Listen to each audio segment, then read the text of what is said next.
Okay, magandang hapon po muli sa inyong lahat mga kababayan, mga kago. Ito po si JNK, ang inyong lingkod. Ang inyong kago na laging on the go. Pag-usapan natin to mga kababayan, mga kago. Kahapon ay nagsalita rin po itong si Baste bago pa magsalita ang kanyang tatay.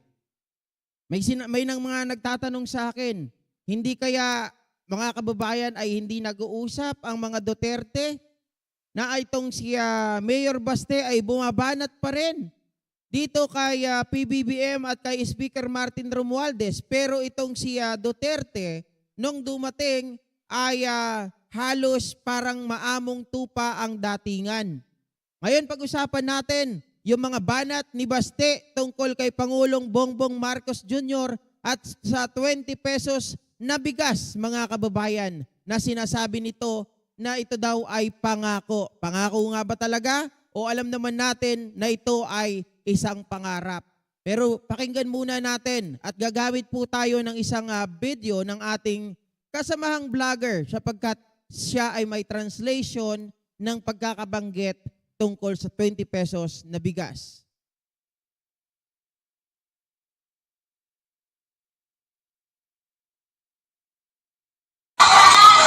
Kabalo mo, kung sa'y pinagdakong pinakakatauanan aning tanan. Alam niyo ba kung ano yung nakatawa nitong lahat? Yan sabi niya, makabayan.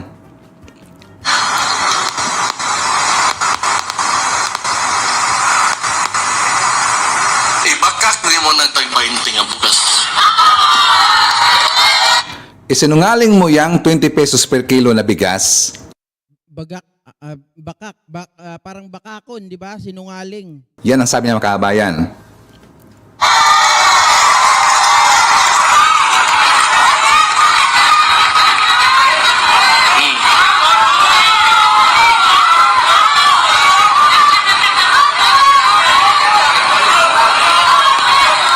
Diha kasayop.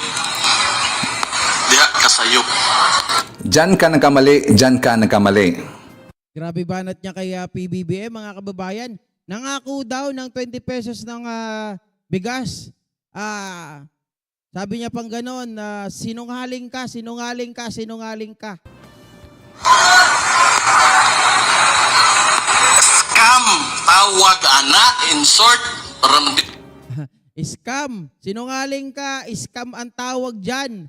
Dahil niloloko mo ang mga tao. Ako na nag-translate eh. Scam ang tawag dyan, in short. Scammer ba si PBBM? Gunggong talaga eh. mataas ang storya dire. Di manggod, ni manggod na. Okay, so i-translate na makabayan. Sabi niya, para daw hindi na humaba yung storya dito, scam ang tawag daw doon. Yung pinangalingan ni PBM or nagsinungaling daw si PBM sa 3 pesos per kilo na bigas makabayan. Patuloy tayo. Ikaw ka, mutungtong kang itablado, ug unsay ingno nimo, timan-an nas tao. Kung sinabi mo yan sa entablado, tatandaan daw yan ng mga tao makabayan. Mustorya kag ingon ana, siguro gitungod may mamo kinabuhi, naman mo'y kaya manggod. Nasabi mo lang yan, siguro dahil may kaya kayo sa buhay. Bakit kayo may kaya din naman sa buhay? Ang problema mga kababayan, may kaya din kayo sa buhay, ayaw nyong maglabas ng pera galing sa inyong bulsa. Pero mo yung mga kababayan nyo dyan, pinabahana, hindi pa kayo magpakita, hindi kayo gumawa ng puro kayo politika, puro kayo pamumulitika, puro kayo pamumulitika, puro kayo Hindi, 3 beses na pala yun. Sorry. Pero kung pila man bugas kiro, 60, 50, kanang 30 nga diferensya sa mga nangutoy antiyan, dako kay na nga butang. Pero yung bigas na 50 at saka 60 pesos na bigas, malaking bagay na daw yan sa mga tao na walang laman yung tiyan makabayan.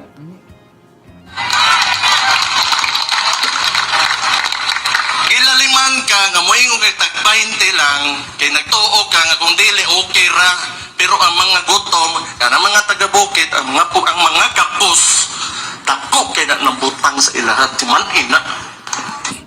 Pagigil-gigil. Ginamit na naman yung kapos makabayan, yung mga pobre nating kababayan. So sabi niya, yun nga, sinungaling daw si PBM tungkol dito sa 20 pesos per kilo na bigas makabayan. Sinungaling mo talaga si PBM, pero ang problema naman kasi, ito pong si Mayor na to, bobo to, at walang alam talaga sa economic makabayan at hindi niya inintindi kung ano po ang nangyayari doon sa ibang lugar o sa ibang country makabayan.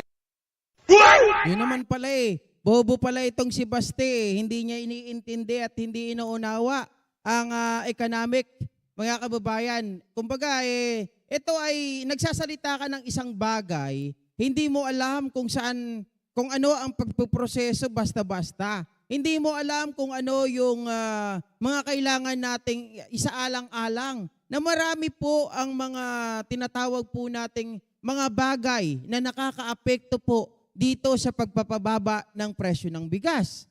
Kaya ngayon, ito po, nagsalita na po mga kababayan at sinimplehang binanatan itong si, simple pong binanatan itong si Baste Duterte, mga kababayan, ng ating Pangulong Bongbong Marcos para naman yung mga laging nagsasabi, o nasa na ang 20 pesos na bigas? Nasaan na? Yung pinangako mo, ba't hanggang ngayon? 60 pesos na. Bakit? Bibili ka ba ng 60 pesos kung wala kang pera? Diba? Kung ang pera mo lang, mga kababayan, at ikaw ay mahirap, pwede pang 40 pesos ka lang, huwag ka maghangad ng 60 pesos. At dun sa mga mahilig dyan magreklamo, anak ng tipaklong kayo, ang lalakas niyo magreklamo, pero pagdating sa alak, diba? Sa bisyo, wala lang. Hindi niyo pinapansin. Pero yung bigas, talagang sobra po ninyong hinahalungkat. Pero nung panahon ni Duterte, mga kababayan, meron din naman Mamaya, mapapanood nyo yan. Pero ngayon, panoorin muna natin itong sagot ni Pangulong Bongbong Marcos at ni Gadon dito po kay Baste para ito po ay pangaralan at gawing bata. Hoy, wala kang alam. Mag-aral ka muna. Pag-aralan mo muna yung mga sinasabi mo o kaya naman ayusin mo ang trabaho mo dyan sa Davao. Hindi, ako lang po nagsabi nun. Dear Mr. President, greetings from Lian. In the name of the Lord, I am Lian Leomian and from Santa Rosa, Laguna. I'm writing behalf of my son because he told me, Mommy, is it true that the meaning of BBM is bigas biglang mahal? So I told him it's the best time to write the President and ask him about it. I'm glad that you did. Dahil talaga naman, hindi natin maiwasan na makita talaga nagiging problema. Tama po. Yung 20 pesos per kilo ng bigas, ang pinoproblema ni Mayor Bastos, ang poverty incident sa Davao City na hawak niya ay napakataas. Bugok na Mayor. Ito nga yung sinasabi ko kanina yung nagbibiro ako, bago mo pansinin ang muta ng iba, pansinin mo muna yung muta mo, matuto kang manalamin. Anong nangyari dyan? Di ba meron po tayong data na kung saan talagang bumaba po o tumaas ang poverty percentage ng Davao nung naupo itong si Baste Duterte. So yun muna ang asikasuhin mo, mga kababayan. Ang pagtaas ng presyo ng bigas dito sa Pilipinas. Pero kung titignan po natin, kahit na yung mga nag-e-export na mga bansa ay tumataas din ang presyo nila, halos katumbas lang ng pagtaas nandito sa Pilipinas. Yun yung mga nag-e-export, tandaan po natin, nag-e-export to. Kumbaga parang sila yung nagpapadala ng kanilang mga goods ng bigas sa ibang bansa. 'Di ba? Pero yung kanilang mismong bigas, mga kababayan, same rate din, mataas din po ang presyo. Sila nahihirapan. Kung sila nahihirapan, hindi lang din po ang Pilipinas. Diba? What more pa sa Pilipinas na tayo ay nag-i-import lang. Vietnam, where they export millions and millions of tons every year. Sa Thailand, ganun din, nag-export sila ng millions and millions of tons. Pinag-aral ko at tinignan ko, yung presyo ba nila doon sa kanilang bansa ay mababa? Hindi rin Dahil ang naging problema ay Pinag-aralan. Ito, basta pag-aralan mo kasi.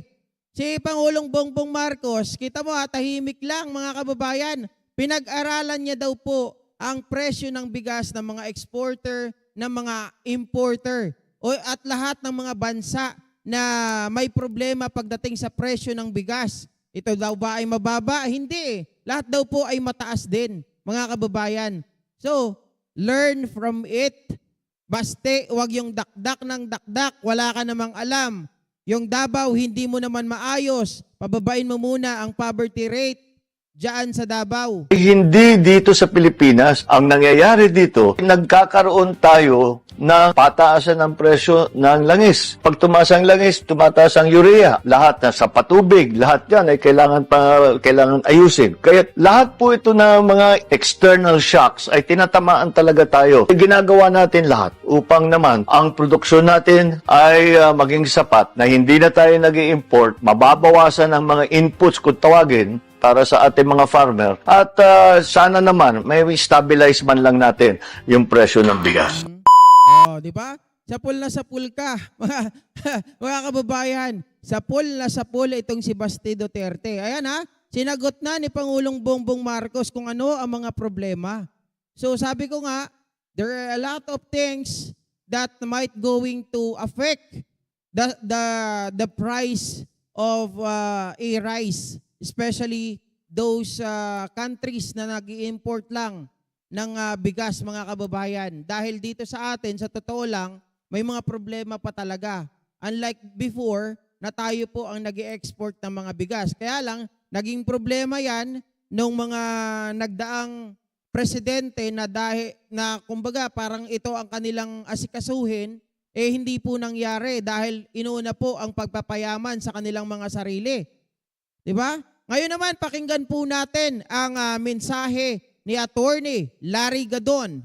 Ngayon ay February 25. Alalahanin natin na itong petsa na ito, February 25, ang isa sa pinakamalagim na yugto ng kasaysayan ng ating Shoutout kay Mami Peng, kay Margie Espino. bansa. Maraming taon na nakalipas. Dahil dyan ay namayani ang mga dilawan na nagpahirap sa ating bansa at naglugmok sa ating ekonomiya at pumigil sa pag-unlad ng ating bansa. Ayan, yung sinasabi ko sa inyo kanina, mga kababayan. Nung nawala si Pem, imbis na, ito kasi ang sistema sa atin basta kalaban, di ba? Basta kalaban, lahat ng mga nakikita natin na yan ay galing sa kalaban. Pag iba na ang nakaupo, ayaw nilang ituloy. Bakit kamo? Dahil maaalala yung pangalan ng kalaban. Lalong-lalo na po nung naupo itong si Cory. Kung ano-ano mga pinagbibenta. Binenta yung mga GOCC property natin o mga GOCC na company, katulad po ng sa steel, Petron, kung ano-ano pa, mga kababayan, marami po.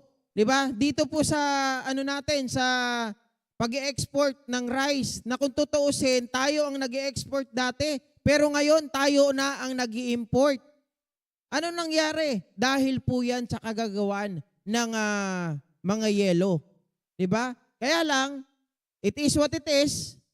Diba? Ang kailangan natin is to move on. Keep moving forward. Dahil nangyari na yan, hindi na natin maibabalik, mga kababayan. Ngayon, isipin natin, diba? Iniisip ni Pangulong Bongbong Marcos kung paano gagawa ng paraan yung mga problema. And remember, bago naupo si Pangulong Bongbong Marcos, marami pong utang na iniwanan itong si dating Pangulong Rodrigo Roa Duterte. Diba? Umabot po ng 13 trillion ata lahat ng utang natin, kasama na yung 7 trillion galing kay Duterte. So yun ang hindi nila naiintindihan, basta nagdadakdak lang sila. Sabi nga ni Mami Peng, aral din, ang yabang mo daw baste. Diba? At wag daw masyadong epal. Sabi naman ni Margie Espino, baste, aral-aral din. Yoli Binuya, hello everyone, gandang gabi kago, magandang gabi po. Happy holiday. Yung tatay niya nga nangako ng in 6 months, matatapos daw niya ang problema ng illegal drugs. Natapos ang termino, andyan pa din ang mga illegal drugs. Paano naman matatapos ang illegal drugs? Kung yung mga maliliit lang ang pinapatay, hinuhuli, pero yung malalaki, nakakalaya, natural, kakalat pa rin ang droga. Diba? Yung mga pulis, nanguhulidap. Yung mga pulis, inire-recycle ang mga droga, wala talagang mangyayari. Diba? Romualdo Leonen, what do you expect sa isang bastos at idiot mayor ng Davao? At Jerry Rizare Cirillo, palibasa walang alam itong si Baste. Ano to? Didiga pa. Ano to? Droga pa more, sorry. Kasahan mo yung hamon ni Baron Geisler na magpa-drug test kayo. Isama na rin ang kapatid mong si Pulong. At Streetwise Takero Miyamoto, hello sa'yo kapatid. Hello Aichang Cupcake. At wala kang LS. Kanina ata nag-LS si Takero. Liza Hernandez, mayabang mga dotae, wala naman nagawa, maghanda. Ano to? Nagawang maganda, hambog. Siguro to si Ma'am Liza Hernandez, medyo tumatakas-takas lang do sa trabaho, kaya yung kanyang mensahe medyo sablay yung pagtatype. Bakit ang ganda-ganda mo, ma'am? Ay, walang iya ka, Takero. Okay, tuloy natin. Kaya yan ang ating iisipin na leksyon sa kasaysayan ng Pilipinas. Kaya ngayon ay tayo ay wag nang maniwala sa mga propaganda at mga reklamo. Oy, wag daw kayo maniwala, propaganda, reklamo ni Baste. Diba? Kung sino magsasabi ng 20 pesos na bigas, isama nyo na si Roque. Huwag nyong paniwalaan at huwag nyong iboto sa 2025 pag tumakbo. Dalhin nyo na sa Inidoro, baka doon pa baka maihi pa mga kababayan. Sa Inidoro nyo papuntahin para doon siya umihi. Na wala namang katuturan. Sinasabi nila na yung bigas daw ay hindi na naging 20 pesos. Talagang nagkaroon ng matinding problema sa buong mundo sa bigas sapagkat nagkaroon ng Ukraine War. Okay. So isa po yan talaga. Sabi nga ni PBBM mga kababayan, maraming mga aspects, di ba? Maraming aspects na talagang nakaapekto sa pagmahal ng presyo ng mga bilihin. Lalo na ang gasolina dahil sa Ukraine War. At syempre pag gasolina mga kababayan, affected na niya ng ibang bagay. Dahil gasolina, isa yan sa ginagamit sa pagpapatakbo, lalong-lalo na pag ikaw po, nagtanim ka, di ba? Gumastos ka ng abono, urea, kung ano-ano. Di ba? Sa labor pa ng tao. Tapos dadalin mo yan sa ibang lugar. Kailangan mo ng krudo. Maapektuhan talaga yung paglipat mo ng produkto from one place to another dahil mahal ng gasolina, mga kababayan. Natural, mahal din po yung produkto. Kung pinangako yan ni Presidente Bongbong Marcos ay wala pa yung mga elemento ng pagtataas ng bigas. Okay, anuin lang natin, correct natin. Hindi po pinangako ni Pangulong Bongbong Marcos. Ito po ay kanyang pangarap na matupad ang 20 pesos per kilo na bigas. Pangarap po, pangarap. Kagaya na lamang ng Ukraine War sapagkat dyan nanggagaling ang mga murang abono at pataba sa lupa para magkaroon magandang pag-ani sa palay. At ngayon din ang panahon ng drought, yung El Nino ay talaga namang lahat ng bansa, mga rice-producing countries ay... Ayan, malaking impact yan mga kababayan, yung El Nino. Dahil talagang... 'Di ba yung mga patubig natin dito nagtutuyot. O ano pang mangyayari? 'Di ba? Dahil nga sabi ko nga sa inyo noon pa naging problema na natin 'yan nung mga nagdaang mga presidente, hindi po naayos. Yung mga 'yan kaya instead na tayo ang mag-e-export dati, tayo na po ang nag-e-import. Nag-i-import. Grabe. Nag-e-import na nagiging Bisaya man. naapektuhan din. At yung mismong mga bansa na may malalaking mga ani ay... Sa Ukraine kasi ang manufacturer ng ammonium, pangunahing sangkap ng fertilizer. Yes, totoo yan, Takero, no? At hindi lang yan mga kababayan, marami pang bagay na kinukuha din natin sa Ukraine. Ay nagpigil ng kanilang pag-export sapagkat sila rin ay nagkakaroon ng krisis din sa bigas. Ang katotohanan, ang Pilipinas ang isa sa may pinakamababa na bigas, pinakamababang presyo. Kung dito lamang sa Southeast Asia ay makikita natin na... Baste tayo pa ang may pinakamababang bigas yan Dito sa Southeast Asia. Tapos angal ka ng angal. Ba't ka umaangal? Dapat hindi ikaw ang umaangal. 'Di ba? Yung mga tao na talagang walang pambili. Eh ikaw, yung mga nasasakupan mo, pwede mo naman bigyan yan kung tutuusin eh. 'Di ba? Kasi umugot din kayo ng pera galing sa bulsa. Huwag yung puro pakabig. 'Di ba? May 51 billion nga yung kuya mo. Tanungin mo kasi kung saan pinunta. Merong mga bansa na mas maunlad, na mas mahal ang bigas. At yung pagmamahal naman ng mga bilihin ay buong mundo. Buong mundo ay nagmamahal ang bilihin, hindi lamang sa Pilipinas. At yan ay matapos ang pandemya ay unti-unti naman tayong bumabangon. Kaya huwag kayong maniwala dyan sa mga paninira ng iba. Wag daw kayo maniwala kay Roque. Dito kay Baste, mga kababayan. At doon pa sa ibang mga tao na nagsasabi, nasaan ang 20 pesos na bigas na pinangako? Wala na. Pagkatapos maupo, pinabayaan na kami. Ganun yung mga litanya ng mga mga DD sheets at mga followers na vloggers, no? Na hindi daw nakamit yung pinangako. Noong panahon din ni Presidente Duterte, ang pangako sa atin ay 15 pesos lang. 15 pesos, pangako daw ni Duterte, mga kababayan. Pero mamaya, ikaw correct po natin yan kung magkano ba talaga yung pinangako ni Duterte nung panahon niya. Bigas, hindi rin naabot yun. Gustuhin Good evening po, Suwan ko. niya, may mga external factors na hindi natin mapigilan. Kaya huwag tayong magmadali. At sa programa ng Marcos administration ay ginagawa natin ng paraan na mapataas ang ani ng ating agrikultura upang tayo ay makamit ang pagbaba ng bigas at ang iba pang bilihin. Yan naman ay tinatrabaho naman ng Marcos administration. Kaya huwag tayong magpapadala sa mga reklamo ng iba na wala namang katuturan. Sinasabi nila napakahirap daw. Pumunta kayo sa mga mall, punong-puno kahit na anong araw. Pumunta kayo sa kalye, napaka-traffic, ang daming bagong kotse, ang daming may pambili ng gasolina, ang daming may pambili ng sasakyan. Paano mo nasasabing naghihirap? Hindi lang pabili ng sasakyan, hindi lang pagpunta sa mall. Yung iba nga dyan ang daming baril, ang daming pabili ng baril, at ibang-ibang uri ng baril. Di ba? Sabi nga ni Infinite Stream, ang angal lang angal, daming ang baril. Magkano baril? Di ba 19K pinaka-cheap baril? Di ba, Baste? Kaya nga, di ba?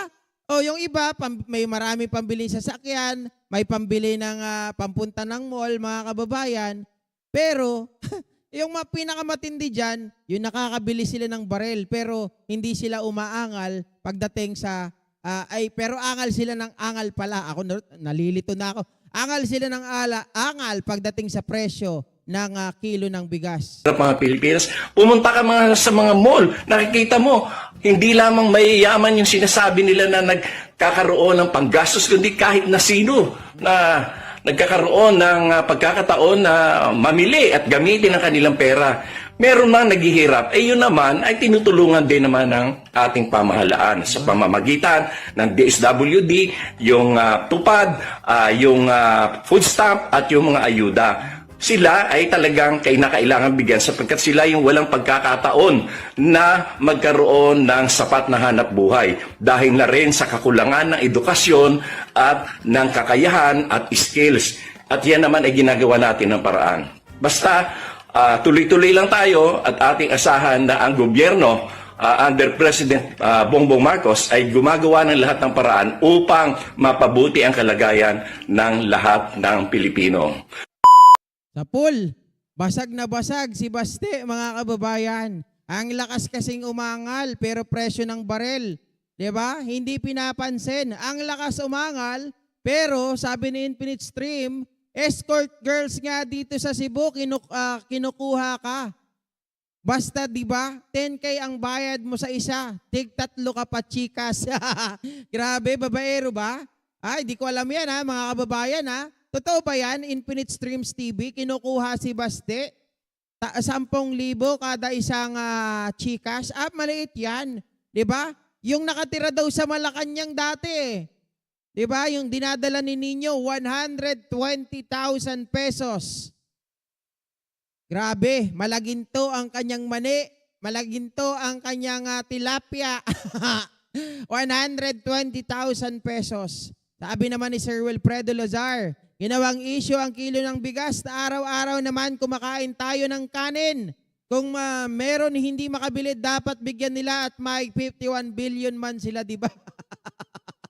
Kayo mga Duterte, puro kayo ngaw-ngaw. Ipaliwanag nyo ang 51 billion. Nako, malapit na yan. Sana matupad na yan, mga kababayan, na magkaroon ng investigation tungkol dyan sa 51 billion pesos.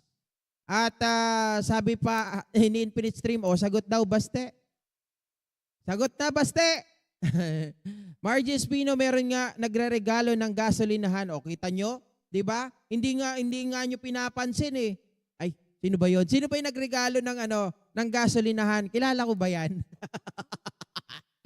Leonardo Ansag, like Dan Kaka, binoto ko yung si Atty. Gadon. Sana tumakbo ulit siya sa Senado. Para may pambenga tayo. Invite mo kaya sa LS mo yan, Kaka. Hindi, wala po akong contact kasi kay Atty. Larry Gadon eh. Pero pag may pagkakataon, kasi doon sa isang GC, wala na kasi doon eh. Sa GC ni Larry Gadon dati. Pero siyempre, hanapin po natin. Berting Madarang, nawala ata ng fentanyl. Power kaya nilaglag ang mga kasama. Kaya nga, mga kababayan, boring kagabi, di ba? Boring. At ito naman, huling banat. Baste, merong nagpadala sa akin, pangbara sa'yo. Hinahanap mo yung 20 pesos na bigas ng tatay mo, di ba? Binahanap mo ang 20 pesos na bigas nang sabi mo ay pinangako ni Pangulong Bongbong Marcos na scammer si Pangulong Bongbong Marcos dahil sinungaling siya, ginagamit niya ang 20 pesos na bigas at ito ay sinusunod ng mga tao at tinatandaan kapag ito ay umakyat sa entablado. Subalit, scam lang ang pinagagawa niya. Ano kaya yung sasabihin mo dito na ang tatay mo ay nangako ng 7 pesos na bigas pero hindi rin natuloy? Reduce the price of rice by up to 7 pesos per Baste, 7 pesos daw sabi ng tatay mo. Nangyari ba ang 7 pesos sa term ng tatay mo? Ito pangako niya to ha. Pangako niya to. Ito pangako. Hindi ito pangarap. kilo. We are also working on long-term solutions on top of this agenda to lower the price of rice. We need to switch from the current quota system in importing rice to a tariff system where rice can be imported more freely. This will give us additional resources for our farmers, reduce the price of rice by up to 7 pesos per kilo and lower inflation significantly. I ask Congress to prioritize this crucial reform which I have certified as urgent today. Di ba? Mga kababayan, maliwanag pa po sa sigat ng araw, etong tatay mo nga nangako ng 7 pesos na bigas na hindi naman nangyari, nangako na ang droga ay patitigilin sa loob ng 6 na buwan ay hindi naman nangyari. At umakyat din sa entablado ang tatay mo pero hindi mo pinapansin. Bakit hindi mo pinapaalala? Hoy, imong, di ba? Sabihin niya, oy, tatay, bakit hindi mo ginawa yung 7 pesos na pangako mo? Hoy, tatay, sabi mo patigilin mo ang droga. Di sana pinatigil mo na tayo. Ay, joke lang. Di ba? Mga kababayan, yun lang eh. Sa totoo lang, ang lakas bumanat ng mga Duterte, akala mo naman napakalilinis. Akala mo naman sila ay talagang yung track record nila, mga kababayan, walang bahid ng korupsyon. Samantalang nakikita natin, ang daming mga problema. Diba? Tapos ito, pangako ng tatay niya, mas maliit to yung 7 pesos, mga kababayan. Diba?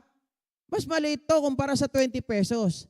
Pero hindi po natin sinisisi ngayon ang tatay niya kasi narinig po natin yung mga paliwanag nitong si Atty. Larry Gadon, ito ang Pangulong Bongbong Marcos, that there are a lot of circumstances that really affects the prices or the price of rice, di ba? Yun na lang mga kababayan. Kaya wag po niyong ipagpilitan at wag niyong ibalik-balik sa usapan yung 20 kilos na bigas dahil hindi naman yan pinangako. Gusto niyo, sabi nga ng iba, pinangako na nga, gusto niyo to pa rin pa. Hindi. Ayun, wala pong pinangako si Pangulo. Ang gusto lang niya mangyari, mga kababayan, kung kakayanin, ay talagang mapababa yung presyo. Kaya lang hindi po talaga kaya. Diba? Hindi naman po siya Diyos. Hindi po siya yung in just a snap of his finger, kaya niyang baguhin. Diba? At hindi niya po kayang mag-isa yan without the concern, without the help of his men. Siyempre, lahat ng mga taong nasa baba, kailangan din kumilos. Kaya nga sabi nila, pasok-pasok din pag may time. Tanungin mo kaya yung kuya mo, pumapasok ba sa Senate? Sa Congress? Di ba? Mana-mana lang ata sa tatay eh. Pagpapasok sa Congress, mga kababayan, anong ginagawa? Nanonood ng TV sa kantin. Pag pinagsaraduhan ng TV, pupunta sa mall. Nanonood ng sine. Yun lang. Sana bago magsalita, malinis. Bago magsalita, alam ang sinasabi. Oy, ako, nag-research ako ng konti, ha? Alright, basahin ulit natin ang inyong mga mensahe. Sir Leonardo Ansag, para mapasikat natin si Attorney Larry, makumbinsi natin nila JDB na tumakbo ulit sa Senate, magpapa-unlock yan for sure. Subukan po natin. Alin Arsenas, sa Sona yan, sir. Opo, sa Sona po yun. At Margie Espino, kita niyo, tinatawanan kayo. Infinite Streams TV yun, 7 pesos per kilo. Hamburger Tatay Devils. At Infinite Streams TV ulit, jet ski sa WPS. Dala bandila ng Pilipinas versus mga Coast Guard ng China. Berting Madarang, yung pangakong jet ski kailan niya gagawin? O, di ba? Pangakong jet ski. Walang nangyari. Wala eh. Ganun talaga. Pangako na lang. Ayaw niyan to pa rin. Mas malupit ang pangako ng tatay mo, Baste. Sagutin mo, Baste. Yung mga jet ski, ang tatay mo, ano nasunod ba? Ang tatay mo ang tunay na mambubudol.